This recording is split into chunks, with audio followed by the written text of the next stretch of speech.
Hello, and welcome to Good News That Actually Is, where 3 to 5 sets you free to thrive. 3 to 5 minute encouragements to help your joy by empowering your soul. I am your host, Tim Ashley.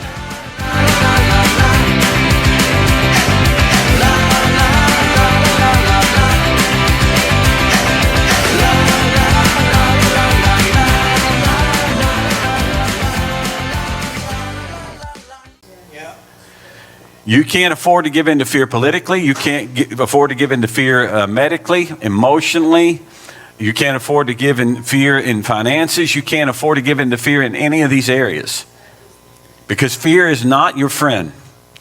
Fear is a torment. It is a torment. It will never be your friend. It will never seek your health. It will never look out for your well-being. It is never in its purpose to do you any good. It is always in its purpose to destroy you. As perfectly as it can do it, it's out to do it. It is out to immobilize you, hinder you, keep you from the purpose of God for your life, and keep you out of the flow of your destiny. Fear is the wrong kind of faith. Are you hearing me? So the last thing we need to be doing right now is giving in to fear. So we've got to get these things into our spirit, into our soul. We've got to get these things kicking, working, milling around, taking root into our hearts. We need this seed that I'm going to give you today, and it's going to be a seed. But you need to take this seed and plant it into your heart. You know, John, the beloved apostle of Jesus, prayed that his children in the Lord would prosper in all things and be in health, just as their souls prospered.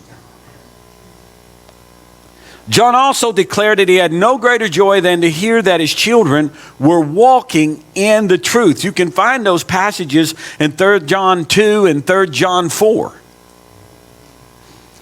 It's in the Bible. So what is soul prosperity? And how do you as a believer achieve it? How do you apprehend it? Attain to it? Well, Psalm 119 verse 50 and verse 130 gives us this advice. Your promise, Lord, revives me. It comforts me in all my troubles. What is it that comforts him? God's promise. The promises of God are not empty. They're not foolish. They're not ridiculous. They are meant to sound impossible because he's the God of the impossible. Yeah. Are you hearing me? Yeah. And then verse 130 of Psalm 119 says, the teaching of your word gives light so even the simple can understand. Has anyone here ever experienced how hard it can be to live in contradiction? Proverbs 13:15 says, good understanding gains favor, but the way of the unfaithful is hard.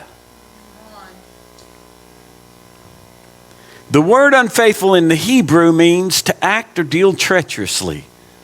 So let me give you the English definition for treacherously. It means to cheat, or to be guilty of deception or betrayal. You know, in psychology, they use a term to describe this. It's called cognitive dissonance.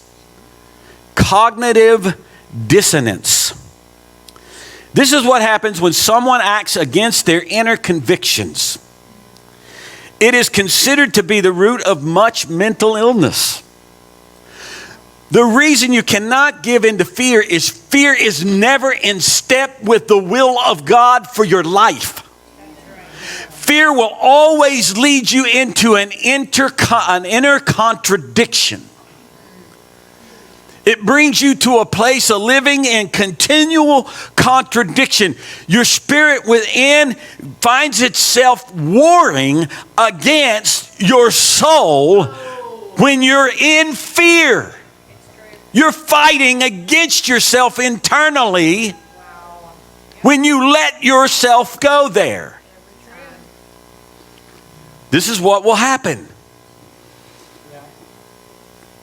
Now, according to cognitive dissonance theory, when two actions or ideas are not psychologically consistent with each other, people do everything in their power to change the actions or ideas until they become consistent.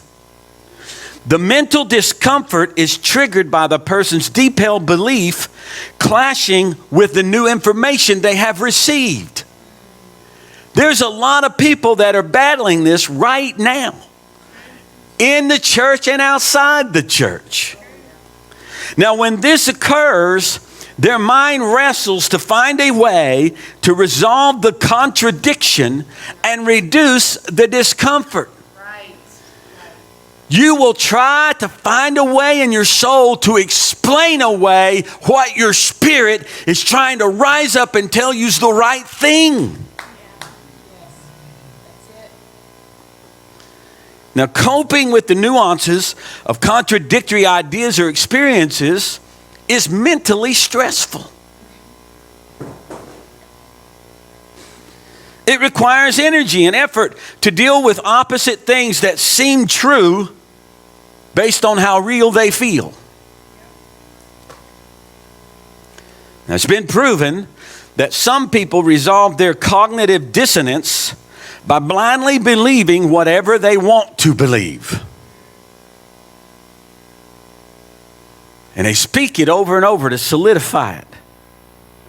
Now, Romans 1 offers a scriptural evidence of this kind of behavior. We see it evident there. They wanted rid of God so much, they did certain things. They allowed their thought life to go certain places. And they basically disregarded, and then they reaped the reward of that disregard.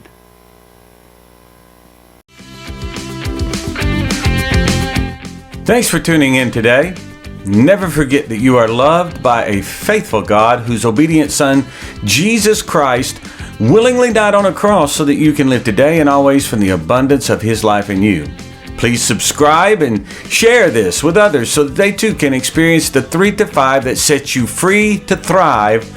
And be sure to tune in next time to Good News That Actually Is. Please visit us at our website, goodnewsthatactuallyis.com. There you'll find transcripts of the program, video files, and other opportunities. We look forward to visiting with you there and ask you to subscribe. Have a great day.